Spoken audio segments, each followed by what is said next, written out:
My granddaughter has two cats called Fish and Chips. Oh, cute. Cute, cute, cute. So I think, would somebody like to open maybe with a healing prayer for everyone that's been mentioned and more? And then when we do the apparition thing, uh, Kevin, I have a bunch of slides, and that's maybe you could read them.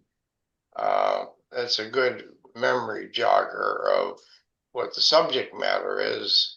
The slides were prepared for a presentation I went to a few weeks ago by a well-documented writer and an examiner of apparitions.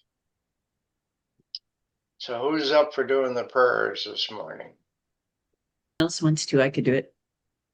Okay, that'd be great, Terry. Thank you. You're welcome. Mother, Father, God, we thank you for bringing us together today to learn, to grow, and to commune with each other. We know that in your wisdom, you have perfectly created man as a vessel of healing, not only for themselves, but for others. And we ask that you invigorate those healing properties in us so that we may heal these wonderful bodies that you've given us, and that we may send that healing to those who maybe just need a little bit of help healing themselves. And so we ask God and Mother Mary and all the angels and saints who wish to come and be with us today as we heal ourselves, as we extend healing wishes for those who need them, and as we ask your intercession in this world so that peace will once again reign, and so that the changes that come will be calm and gentle, um, and that they will be accepted by those who need to accept them. Mother, Father, God, again, we thank you so much for all you have done for us. We are full of gratitude for the breath that we take, the air that we breathe, the lights that we use, and everything that we have at our disposal to glorify you. And we are grateful for your presence today. And so it is. Thank you, Terry. Beautiful. You know, I think I'd like, as long as my voice holds out, we were bringing up the subject of apparitions and what we were discussing just before we went into recording was what would you do if a really scary person came up at night to your window or your door and was hollering? How would you handle that? Well, I did have an experience with that, and I'll share that with you right now because it elicited out of what you were saying. I was up at Shasta City near Mount Shasta in a cafe having lunch, sitting in a booth with two friends that I knew for a long time. And in the door came a screaming, hollering guy like a lunatic. And he was dressed kind of like a tramp or a homeless person. And so he started walking towards where we were sitting. So my two friends scurried up and ran out, and I decided to get up and meet the person. And I wasn't coming from fear. Um, and when I confronted the person, it was very interesting. I never had this experience before or since. Uh, the person calmed down. He said to me, "Go ahead, put your hand on my heart," which I proceeded to do. And he was telling me that he was very upset with everyone in the world that was becoming so materialistic, and they were losing their sense of spirituality. That's what was driving him crazy. And he said to me, he said, you know, you must speak, you must speak Hebrew. I said, I don't know Hebrew very much. Says, yes, you used to speak Hebrew. Okay, thank you. So, but what I got from the experience was this man was a walk-in, and he lived at the time of persecution, time of Jesus, around, well, at least a couple of thousand years before. And he walked into somebody else's body that allowed him to take possession of the body.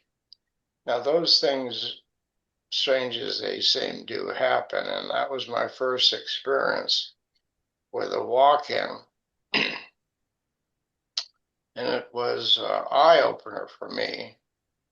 And I was fortunate I was able to come from, I guess you could say, compassion rather than fear in that instance.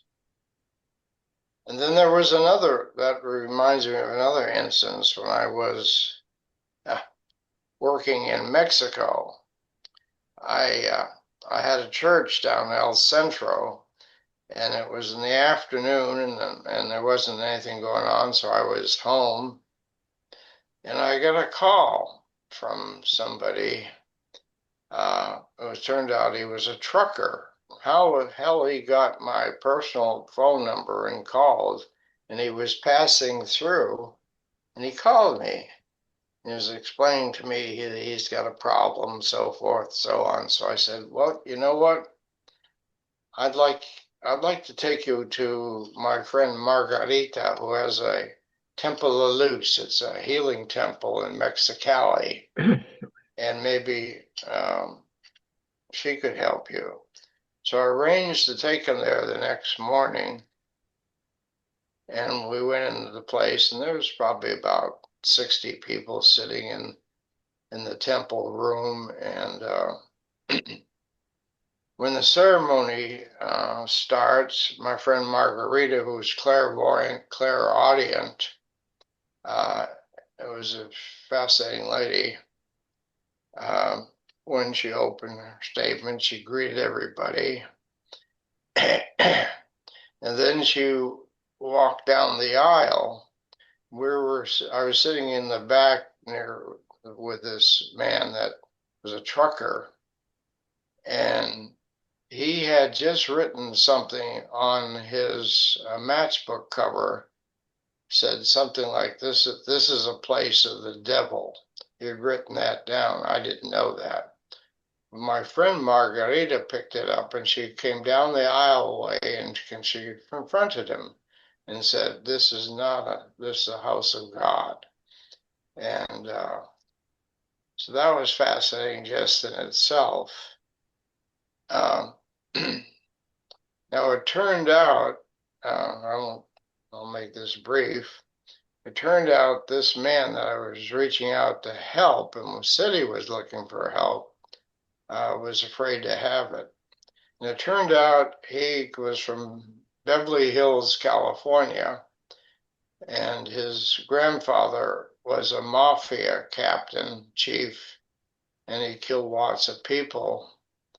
And that he too, because he loved his grandfather, gave his grandfather permission to enter into his body and take possession of his body. So, and that usually the possession only seems to happen, maybe happen more frequent than I know, but what I do know, if a person passes out,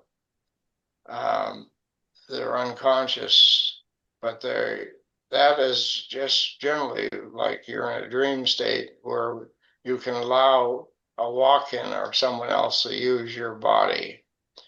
And those are two cases that I'm acquainted with of walk-ins or possessing someone else's body. Now, to a lot of people that would frighten them, or they wouldn't think that's possible. There's a lot of people don't believe in exorcisms, and then there's a lot of people that do. So that's just a different perspective. So I just wanted to throw that out there because it came up this morning. If you have any questions, that's fine. Now, I made a list of things that are unusual that I've had in my lifetime, and I'll read them off to you if you permit me to. And stop me anywhere along the way if you have had a similar situation, if you want something to discuss about what I'm mentioning here. To remember that an apparition is a supernatural appearance of a person or thing, typically a ghost, phantom, or specter, that appears suddenly or unexpectedly.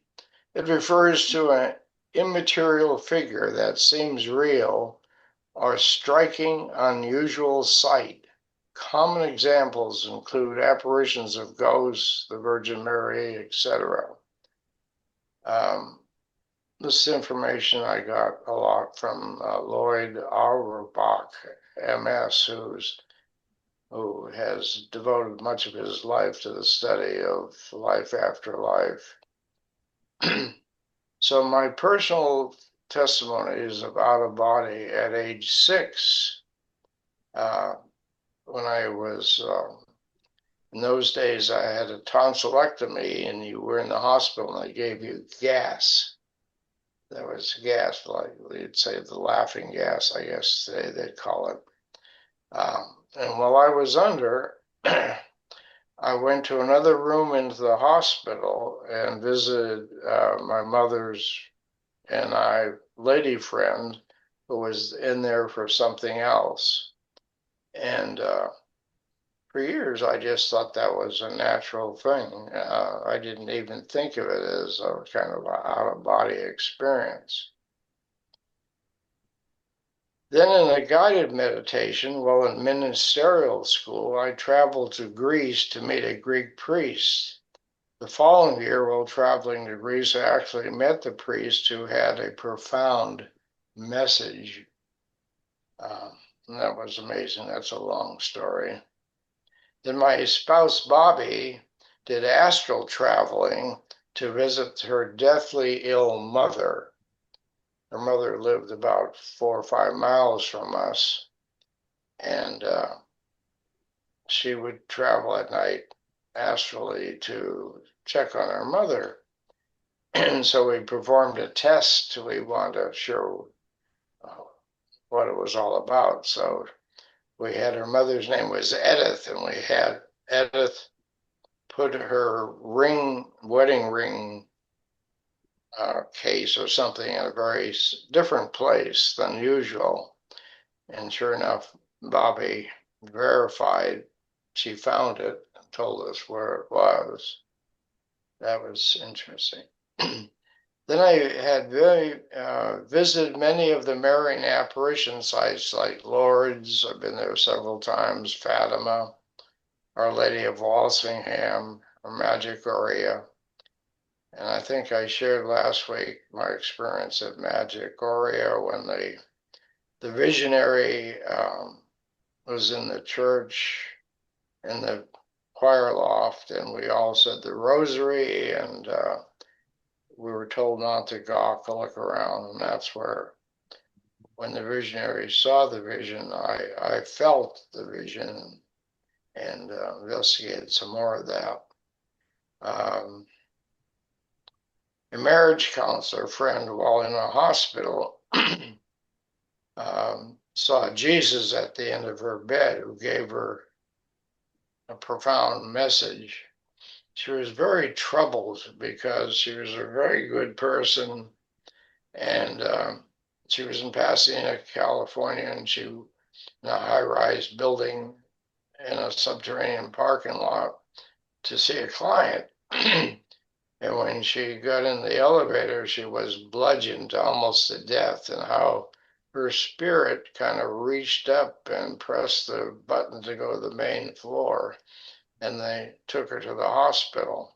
So her dilemma was, God, how can this happen? How can God allow this to happen to such a fine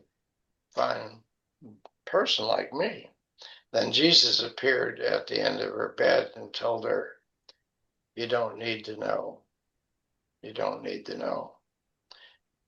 And she did. And at least that gave her solace, gave her rest about the situation. And I know when my son went through a divorce, he was conflicted and he couldn't find inner peace either. But eventually he did. Okay, then my close friend Shirley, she smelled the beautiful fragrance of her sister who had passed 3 months before. They kept trying to get her ashes from the mortician, and they never arrived. And she kept waiting and waiting. So her husband one morning went to the post office and got the ashes. Unbeknownst to her, he took them home and put them up on a high shelf in the garage. And when he walked in, his wife Shirley was upstairs, and she said, Glenn, I smell my sister's fragrance. It smells beautiful like a flower. So she picked up the smell of her sister's ashes, which is kind of fascinating. And there was a time where I confronted an alien force that came through the wall of my house into my bedroom. Felt like I was being sucked out of my bed by an industrial vacuum cleaner. And it was alarming, to say the least. And I felt a presence coming through the door, and I opposed it. And it took me quite a while it took me about 10 years to come up with through therapy. I had a friend come over and took me through some kind of regression therapy. And it turned out it was aliens that took me into their spaceship and operated on me, or at least they were there. They were really there to help. I had melanoma cancer, and they were making sure it was gone, I guess. So that was another kind of weird experience, but it took 10 years to filter through it. Then my brother had 2 apparitions of his deceased son named Kenny. That was an amazing experience. There's time to filter through that.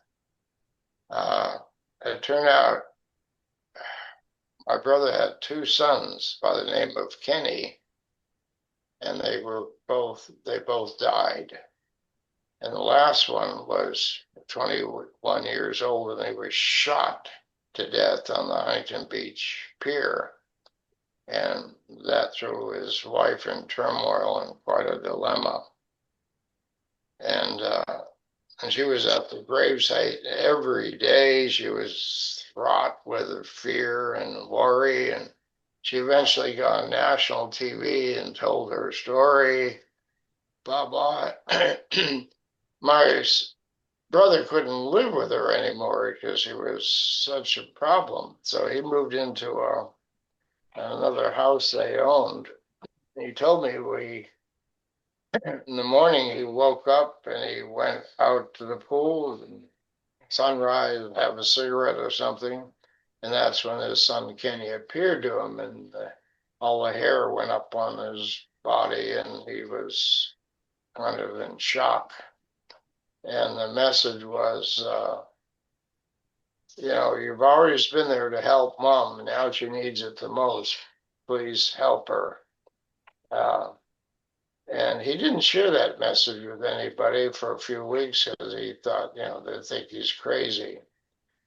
So he's driving his truck down the freeway, and his son appears to him and sits on the seat next to him and reiterates the story. And eventually he did. He went over to help his wife, who was now in a relationship with somebody else, and he was of the mind that he would even take her to the airport to go fly out to visit him. So that was a spiritual changer, mindset for my brother, who was, well, it's a long story, but it changed his life, the experience of the apparition, to believe in the eternality of life. And now he's more in the mood for helping people from us without profit in mind. But, and I had several emotional, powerful past life experiences that helped me to understand the eternality of life. And they were both so powerful. They were remembrances, and one, they were both pretty much in a group situation where we were. There was a couple from Australia that were teaching life after life, or reincarnation seminar, and how they put us in touch with our afterlives. That I could write a book about that one. Okay, then there was another, let's see. Oh, this is kind of strange too. When I was working in the Temple of Luz, we did a lot of laying on of hands healing. And since I didn't speak Spanish, so I really got more into my feeling nature. And I'm sure some of you have heard this story before about, oh, this woman came in and she was like 8.5, 9 months pregnant, and she was in a lot of pain. And she came up to the area where we do the healing, which is like in front of the altar, where we celebrate God. And I was able to surrender, and I've never done more so in the past like this. I was able to give up my sense of self, and my hand went inside the woman's pregnant body, and apparently, with their astral hands, I don't know, went in and untied the umbilical cord, which was around the baby's neck, which was causing the mother all this great pain. So and I don't speak Spanish, but afterwards the mother and her mother came up to me and started kissing my hand, and and later on it was interpreted by people who had eyes to see what really transpired. So that was another highly spiritually heightened moment. Then there was another spiritual transformation experience when I read the book Blessed Among Women by Arnold Michael. And that's what made me so devoted in keeping the Madonna ministry alive and making sure Arnold's books got republished. I spent a lot of time and energy and money trying to make them into a movie. I thought that and Brothers of the Grape would make a great movie. They're great teaching tools. And then we heard last week when I was discussing all this with my friend and domestic helper, Dolly, who had just visited her. long-term friend in the hospital who was terminally ill, who was missing half her brain. She was able to tell Dolly that, speak very rationally to Dolly, and she was able to tell Dolly about, this is your telephone number. It was like a really old telephone number she remembered for Dolly. And then in the corner of the room, she says, oh, there's my deceased husband, and he came to visit me. And Dolly was moved to tears. So that was last Sunday when she came by.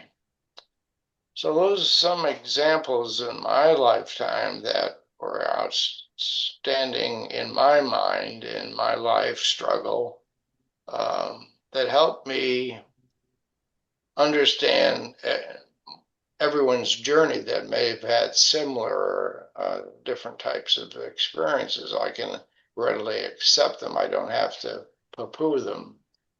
And then when I bring up something like this once in a while, somebody else will pitch in and say, oh, yes, I blah, blah, blah. I saw this alien, blah, blah, blah.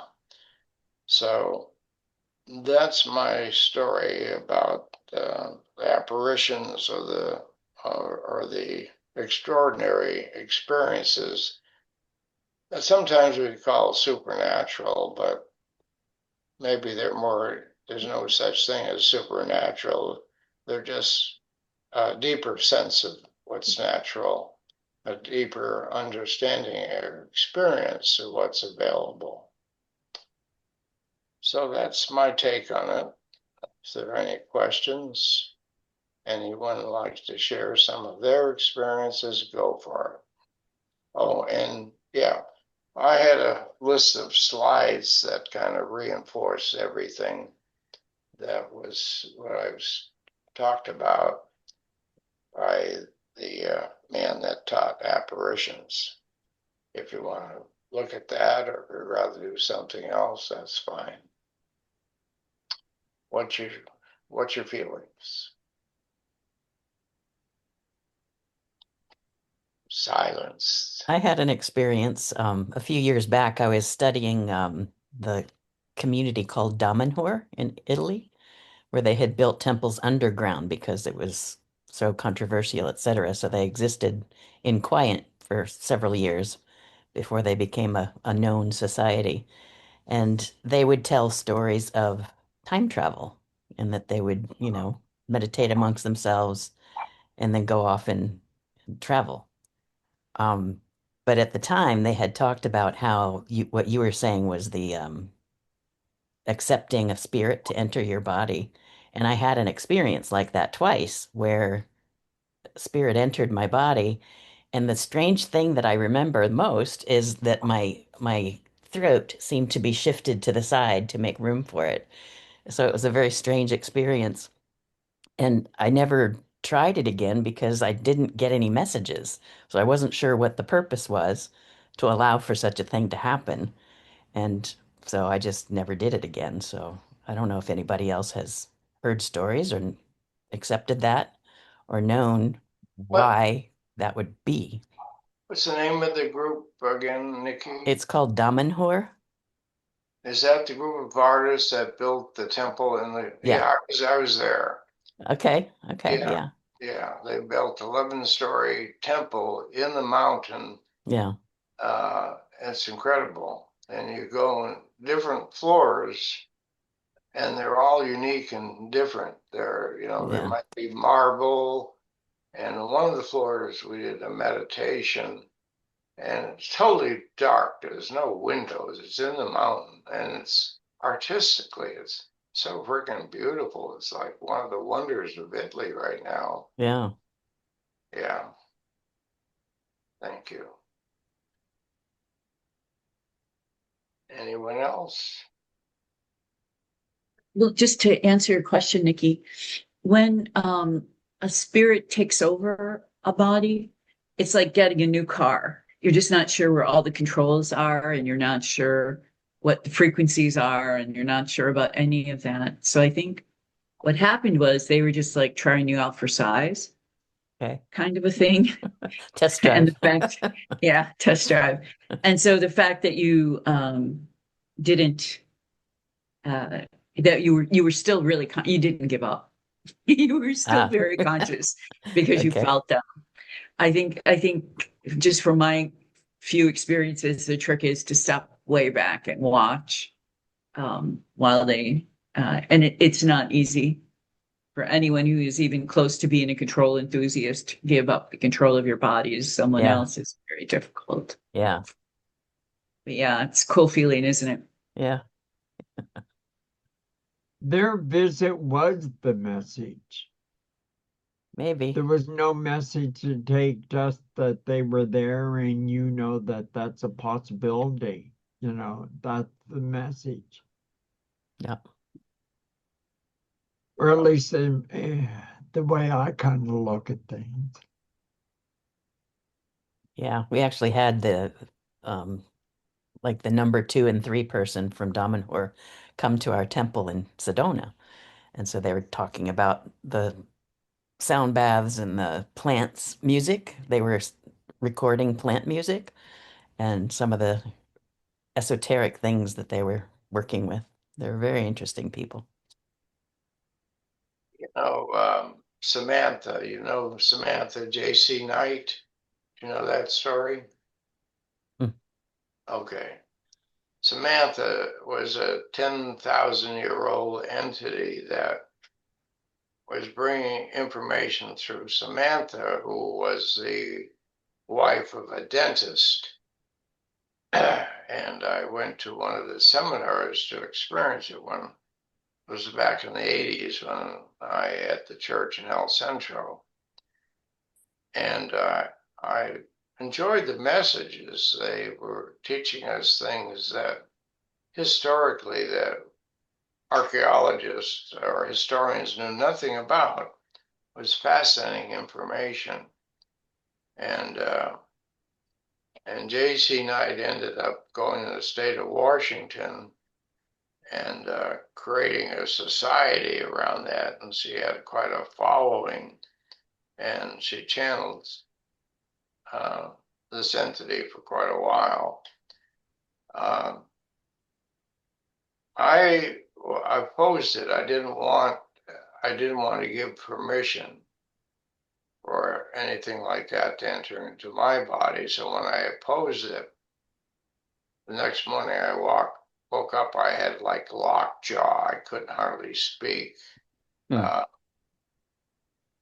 So the information was fascinating. So this group in Washington became quite a large following. She had Arabian horse. She had all kind of horse ranch. She did some amazing things. The entity did seem kind of helpful and from a historical sense. That kind of faded away. She made a lot of money. I don't know the rest of the story, but it certainly these things can be frightening. And when I went to the thing on apparitions, he was saying that when entities pass on and they become more ghost-like,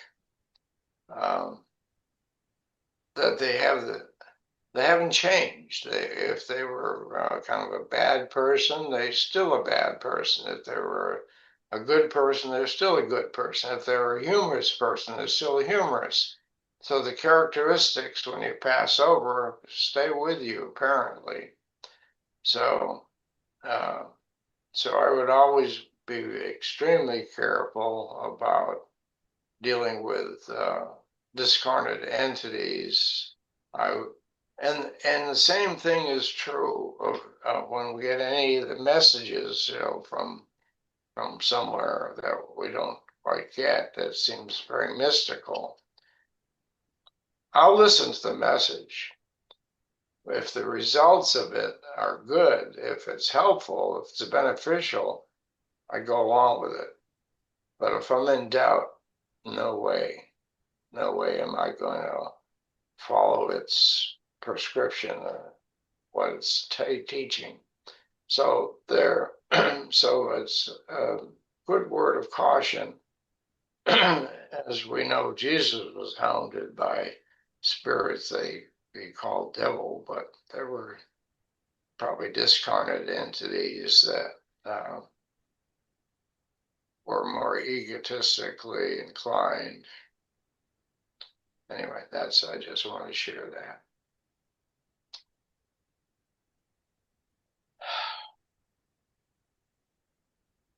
So the slide presentation, if you want to show that, Kevin, you've got a good voice, you might want to read it just because it will document this meeting we're having for future. It was, Okay. yeah, put together by this wonderful teacher who spent his life, Lloyd Auerbach, MS. Oops. Not that one. There we go.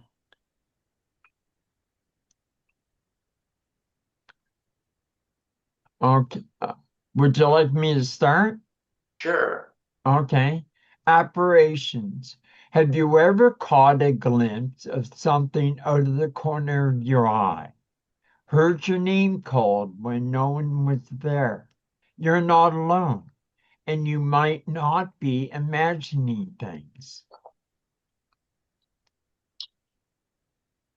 Uh-oh. I don't know how to change the slide. There we go.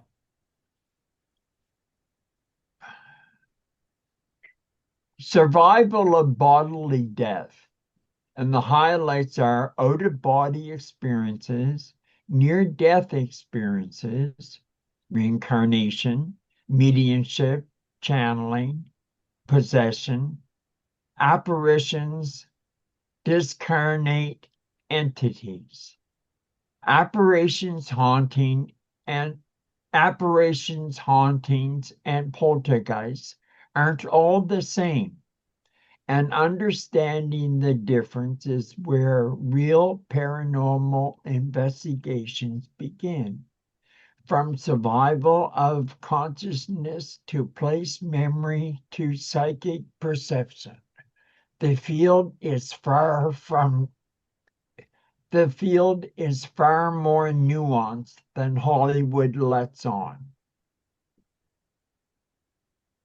The big three in field investigations: apparitions, survival of consciousness, ESP, and sometimes PK are involved. Hauntings, imprints of past events, ESP is involved. Poltergeists, living agents, PK, RSPK. Hauntings, imprints, recordings of people and their activity, emotions and events, places and objects. Death is not necessary. Place memory, psychic imprints, residual hauntings, clairvoyance, ESP of location, or interaction of brain, mind, and the environment.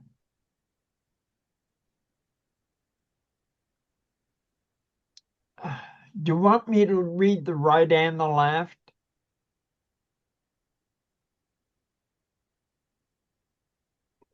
What's that? Categories.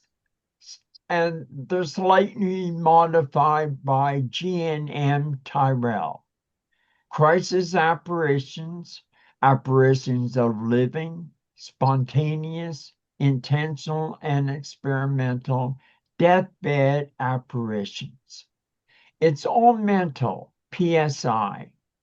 How do ghosts perceive without senses? How do ghosts speak with no voice box? How do ghosts interact with us? How do ghosts move things with no body? How do ghosts show up on photos with no body to reflect light? Where do they get their clothes from? What's going on? It seems like we are seeing, hearing, smelling, feeling, etc. Such things, but we are not doing so with our normal senses. It's perception. ESP is how they perceive and interact with the world and communicate with us. What's going on? If the operation moves something or records via EVP, it's still PK.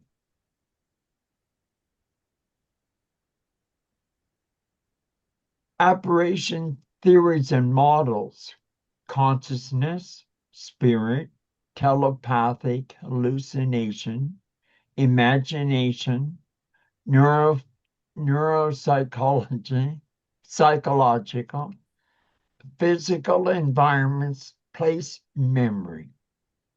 Why are they still here? They stick around because don't know they're dead, unfinished business, not ready to go, feel attachment to family, property, afraid of what's next, cursed to roam the earth, or something else. Behavior and personality. Ghosts are people too, or are they? Good versus evil, friend versus bully. No, I read that wrong. Friendly versus bully a-hole. Human versus other. Able to do harm to people or not. Dying does not really change one's personality. Dying does not significantly prove one's IQ. And thanks to Charlie Tart for that one. Skeptical viewpoints. What else can account for the experiences? False conclusions from perceptions and biases. Hallucinations, psychological, neurological. Wishful thinking, environmental effects, leading to number one, false conclusions, and fraud. Ghostly figures can be a real person, place, memory, a haunting, an apparition of the dead, an apparition of the living, a psychic perception, a trick of memory, a trick of perception, a blur brought on by infrared, an image caused by phantoms of the brain. Thank you. Thank you, Kevin. So does that spring to mind anything? Well, I was interested in the field investigations and wanted to see if Terrie had some things to share from your work with the remote viewing and all.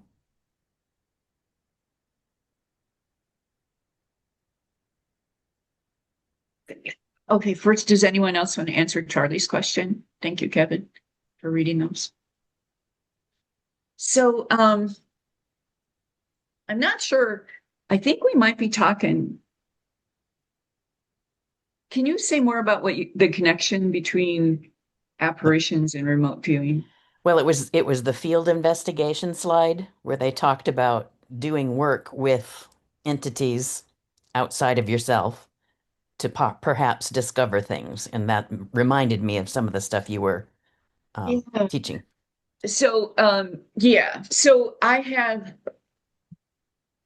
So I think, in my experience, that would be more about using guides, which are entities outside of ourselves, which we use every day, whether we know it or not. You know, I like to say,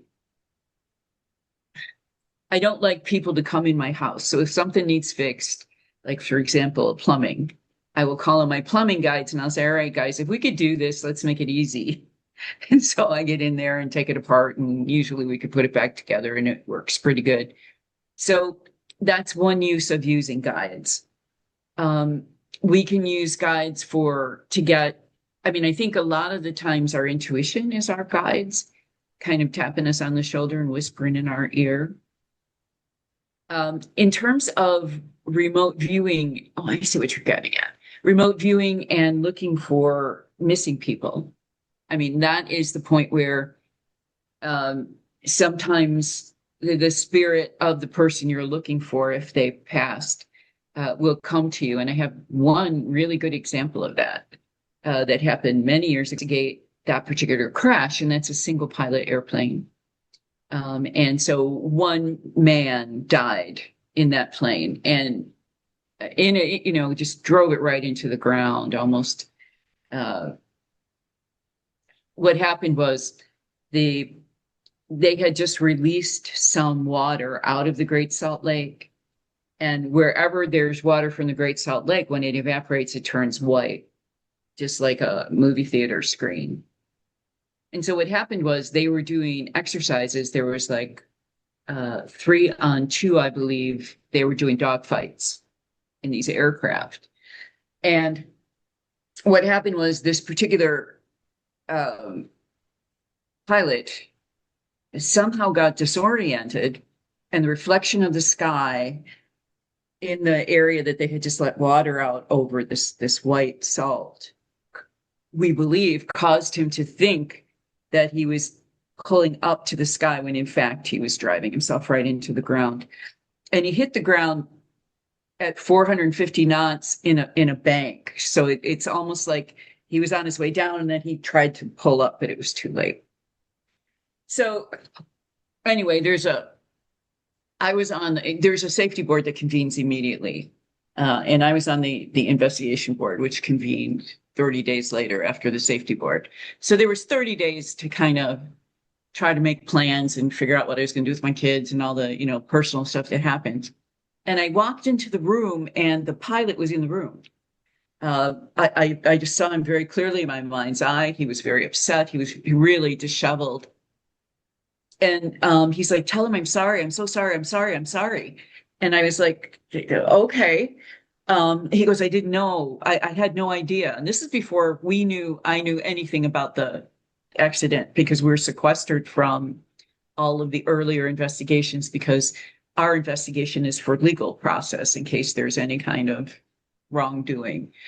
So I had no idea what had happened. And he just, I knew then, from talking to him, I said, it's going to be okay. We're going to figure this out. I'll take whatever help you can give me, but I don't want you to be upset. It is what it is. You'll be fine. And I called Michael and have Michael come in and take care of him. And so I hope that he did. I know that he did. So anyway, so we went through the investigation, and it took us 30 days, and we ended up with a stack of papers about this big report, thick, laying on their sides. And there were photos, and I still have a couple of pictures of that accident. But the important thing was, and the reason I didn't know why he came to me, I thought maybe I was imagining it, but it was pretty clear. He felt like a pilot. He felt like a pilot to me. He talked like a pilot to me. He just, everything about him. And he was so upset, like a pilot would be. So I didn't realize what that was. And when we went to take the results of the investigation to the wife and the family members, there was a press release done, and so he went himself, and he was telling me about what happened. And he said the minute he walked in the room to do the press report, the wife came running up to him and she said, he didn't kill himself, did he? He didn't kill himself. Wow. And I hadn't told the general about what had happened with me, because I wanted to keep my security clearance. But I knew right then and there that's why he was so upset, was because he was afraid, because it looked like he just was plowing right into the ground. But when you look at the pictures that we had, and we actually flew a helicopter over the area, so that was a little creepy. But when you look down, it looks like you're looking into the sky, but it's going down. And so you can imagine somebody who's going 450 knots, which is really quite fast. I can't do the mental math in my head as to what the conversion into miles per hour is, but just know that it's 500 or some more than. When you're going that fast and you're also trying to dogfight with these other airplanes, and you do some turns, and I think we had it down to like he turned right and then he turned left. Some physiological things can happen too that make you disoriented. And I think he just thought he was pulling up, trying to get away from the other aircraft, which were above him. So he was going to pull up, maybe go around them. But the interesting thing, and the thing that gave us pause, was there was too much. There's warnings in the cockpit when the airplane gets too close to the ground, and we actually were able to do some good. I think those warnings were actually reinforced because the pilots weren't listening to him, because a lot of times they were in error. So I think with just everything going on in that cockpit in that moment, he went through the warnings. And I really do think he was banked trying to get out of the descent. So you asked a lot, but that apparition, I think, appeared just to let me know I didn't know what happened. I didn't do this. Mm-hmm. I think that's what he was trying to let me know. And I never saw him again. Or anything like that. But so that is how, in my mind, apparitions can help. And there's also stories that I'm aware of murdered people who will come back to the people who are looking for their body to tell them, so-and-so did it, or look here, or do this. So there's a very strong connection with some people of the afterlife and this life. And sometimes spirits can be extremely helpful. So that was one. I hope I didn't mean to take it over again, but no, it's fascinating. I'm really curious. You said you didn't tell the general about your experience because you wanted to keep your security clearance. Yeah. So you weren't using your powers, your special abilities, right? No, I couldn't the whole time until I retired. So it's only been, the last 3 years that I've started developing these, and I'm doing it in earnest because there just simply wasn't any way that I could come out and let people know that, although I was informed through most of my career by that kind of stuff. Interesting. Yeah, I hadn't thought about that for a while. So Terrie, you informed the general of the apparition or that you had this conversation with the pilot, right? You informed the general? No, I couldn't, Charlie. I couldn't. I needed to keep my clearance. Yeah, I could not. So no, but I had this final say on whether or not the report was legally sufficient. So if they were going to go a different way, I was going to be able to, maybe pull some evidence or try to figure out, no, this couldn't have been a suicide because of these reasons. And we never even got close to that. Frankly, because there was no evidence in his life that there was anything other than a normal pilot who woke up that morning expecting to have a little bit of fun at 500 knots, and then, it didn't work out.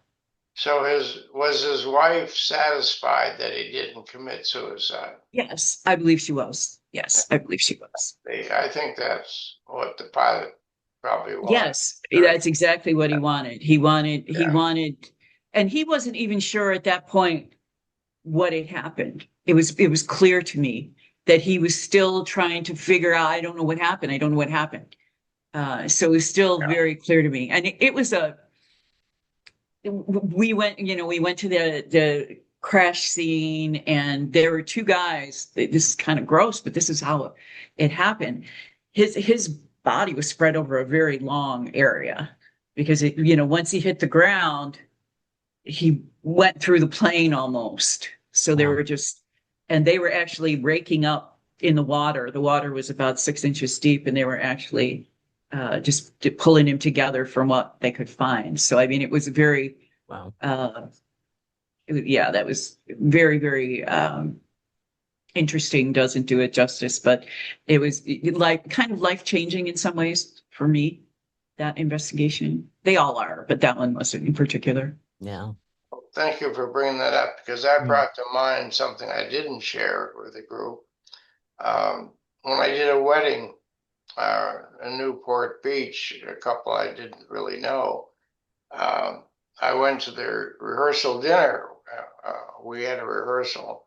And at the rehearsal dinner, the bride-to-be was sitting on one side of me and her mother on the other side. And so somebody prompted her to ask the bride-to-be to ask me the question about a haunting. And apparently they were living in because I was, teacher of science of mind, I probably have the answers. Well, anyway, it turned out I did. So the situation is that the bride-to-be and her spouse-to-be were living together in an apartment building that her mother owned. And it was haunted. The apartment was haunted. Books were coming off shelves. Things were being moved around at night. And when I was able to tell them that a woman had been killed there, intuitively I somehow picked it up, that somebody had been killed in that apartment, in that building, and she was trying to let people know who was the perpetrator, who killed her. That's why she was coming to haunt the building. And so kids turned to the mother and said, "Mother, is that true?" The mother said, "Yeah, I never told you that, but a woman was killed in that building." So the spirit of that woman was coming through to try to bring to justice the person that had killed her. So sometimes apparitions have definitely, that's why they're hanging around. They can't let go. So that's just piggybacking on what you said. The other thing I'd like the word of caution, in that Italian beautiful 11-story underground building where the artisans did this superb job, I had met a woman there that had been molested or even raped or something. So what I'm saying is that people can do beautiful